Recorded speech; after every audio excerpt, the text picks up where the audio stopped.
Енді сұхбатымыз соңына жақындап қалды. Мынандай бір сұрақ қойғым келіп отыр. Жалпы әлеуметтік желіде көбіне жүгінеміз ғой, сол жердегі әңгімелер енді қауесет болуы мүмкін. Ел арасында да айтады. Кәсіпкер Болат Назарбаевты Алматы облысындағы кадр тағайындауға ықпалы бар деген қауесеттер айтылады. Қаншалықты рас? Причем мен Бөкеңді баяғыдан білемін. Маған бір рет әбеке ана жерге қош деп айтқан адам емес. Мен шын айтамын мен. Бір рет бір айтқан адам емес. Наоборот, Қызылағаш болғанда келіп 20 үй салып берді. Өз ашық қаражат.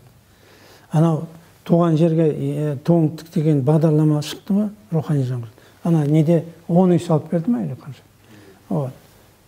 Елбасымен бірігіп, ана нені спорт кешені, такой уникальный. Жаңа ғана кім Нұрбақты айтып жатыр, мен кімді анау олимпийский чемпион бар ғой, боксер Нұрсұлтандағы. Соны апа, Серік Сәпиев па? Сәпиев, да. Серік Сәпиевті апарып көрсетіп, он говорит, это уникальный, я говорит, вообще в мире езжу, я такое не видел, айтып жатыр.